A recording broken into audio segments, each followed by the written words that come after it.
This one. I won't share my sister's name, but her friends were Casey, Barbara, Stop. and Lexi.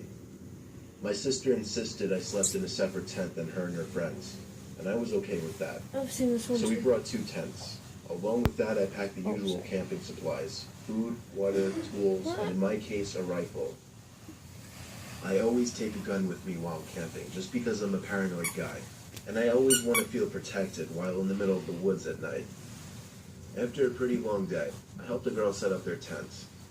And then I worked on mine alone as they were all sitting in theirs, gossiping or talking about whatever 14-year-old girls talk about. When I finished, I put the fire out. Being the older brother, I of course felt responsible for my sister and her friends. So I moved the tent really close to theirs, turned on my reading light, and continued where I left off in the book I was reading. The chattering of the girls in the next tent over was a bit distracting. At one point I heard them talking about a certain boy. How Then the come it can conversation only go to switched to Snapchat. 8:57? I heard Casey mention No, that she it didn't can't. have Lexi on Snapchat. Our and last asked video for was her at username. 11 minutes. I really didn't Almost need to 12 eavesdrop, minutes. But they were speaking pretty loud. And it's uploading. Lexi gave Casey her snap. And about 5 to 10 minutes later, Lexi mentioned in a confused voice that some random person added her on Snapchat. I raised my head from my book a bit as my interest in what was being said suddenly increased. The other girls told Lexi to add the person to see who it was. A few seconds later, they were going on about how the person's Snapchat score was so low, only like 7. I was really paying attention now. Apparently the person sent a message saying hi. The earthquake! Dig And then it! the 4 of them left. At this moment they were kind of whispering and giggling, so I couldn't really hear what was said. But after they all erupted in laughter, I could only guess they sent some kind of funny picture. After more silence, I got chills when I heard all of them scream. I grabbed my gun and ran outside to their tent. My sister screamed that there's someone outside of the tent.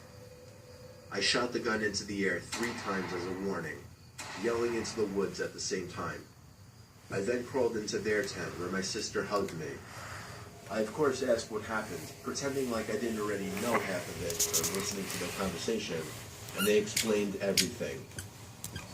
Lexi added the random person back, who then sent her the message mentioned earlier.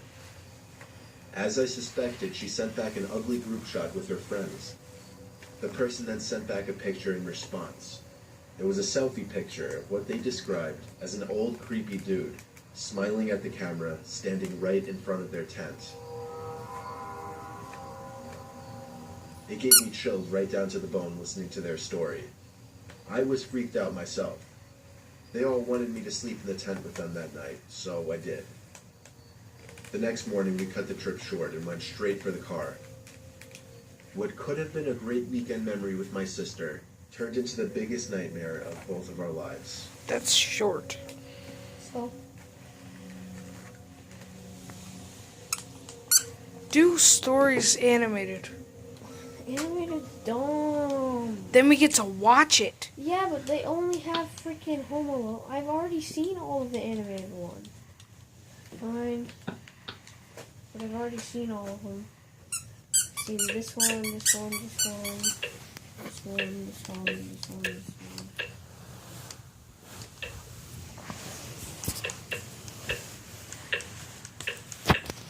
Watch one that you like.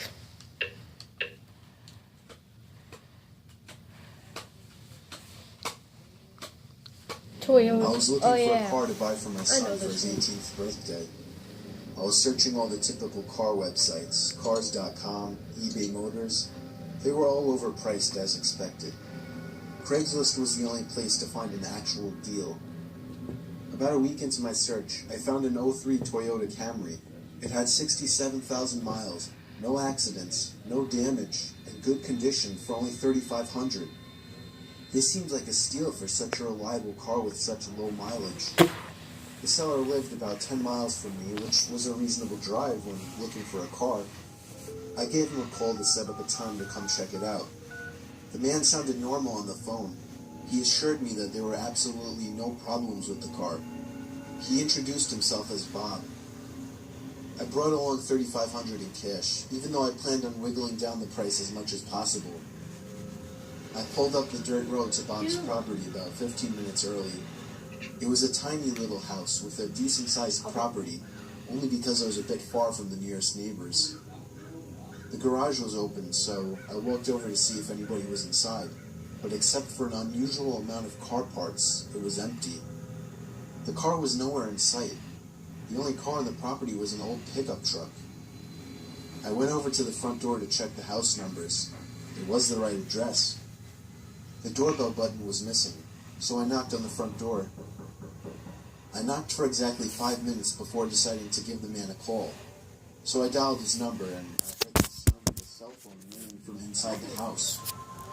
I was extremely confused at this point. Okay, I'm gonna Now have I to knew end I it had the here. right house. I have to charge my I didn't phone. understand why Well, if he was home. bye.